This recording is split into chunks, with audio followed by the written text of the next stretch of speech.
ways. And even though those resources are a very significant commitment for a foundation of our size, how to place them in a way that's going to really increase the odds that we're contributing to forward motion and a deeper understanding of how we move systemically forward is a dicey challenge, which the board and I have spent many hours debating and discussing.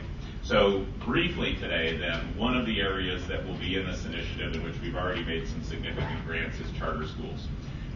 We are partnering with the Hall Foundation and the Kaufman Foundation out of Kansas City, and our representative from NACSA is the person who is being funded by that grant, and that's to work on charter school sponsorship reform on the state level.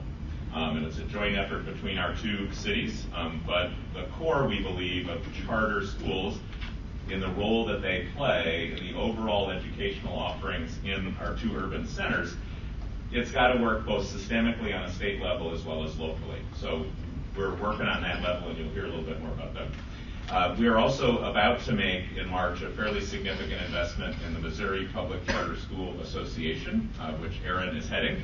And that systemic grant, as we're thinking about it as a system, is about making sure that the folks who are in the trenches serving kids today, and I hear varying numbers, and you'll probably cite some, but anywhere from 5,700 to 7,600 kids are in charter schools these days, or about to be in charter schools.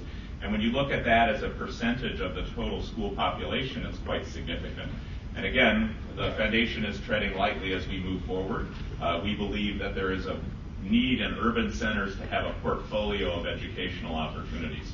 That doesn't mean that we won't potentially do some significant support for the public schools, but at this point we're still shaping the other components of our agenda.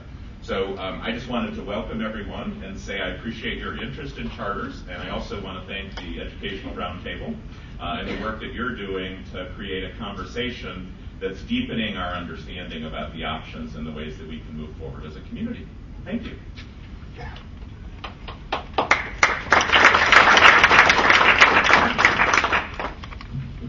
Thanks, David. My name is Aaron North. I'm director of the Missouri Charter Public School Association. I do want to say thank you before I get started to RCGA, Greater St. Louis Community Foundation, Danielle Whitmore-Smith, the Friedman Foundation, and to our panelists who I'll introduce shortly. But since I taught high school for 2 years, and so I'm going to tell you a little story about that, and that's probably not why you showed up here today, but since I have the microphone and I got 3 or 4 minutes of time, then you have to listen to this. I'll regale you with this tale. Essentially, I learned 2 things when I taught high school, and I taught in the South, in North Carolina. What I learned was, one, and it took me 2 years to learn this, just about the time I quit. What I learned was, one, kids come into your classroom with a lot of issues, with some of them heartbreaking, some baggage, and sometimes just idiosyncrasies, which can be charming or annoying. But whatever they come into you with does not really define what they're capable of learning and what they're capable of doing. Instead, what it does is it defines what you need to do to reach them. And so every student is different. And that's the second thing I learned, is that everybody's different. And it sounds like such a simple lesson, but it's like, if you look, this is like a classroom today. Like, we're sitting here, it's a more progressive classroom. We've got the group desks and that kind of stuff. But it's a wiser classroom, let's say that. But if you look around, everybody in here comes from a different background. We've got different likes and dislikes. And, people, we show up at 7:30 for a meeting. When do we start? We start at 7:55.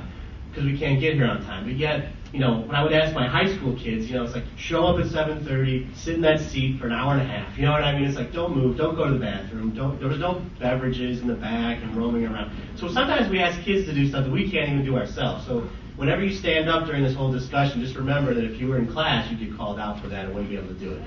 I'm kind of digressing here. My point is, kids learn in different ways. And what we can do in a public school sector is provide, first of all, students and families with the choice of where they want to go to school. Public school options. Empower them with the ability to say, this particular school best meets my child's needs, or as an older student, best meets my needs. I can be successful here. Maybe it's a big school. Maybe it's a small school. Maybe it's an arts-focused school. Maybe it's, a longer school day, all school year. They need that kind of rigor.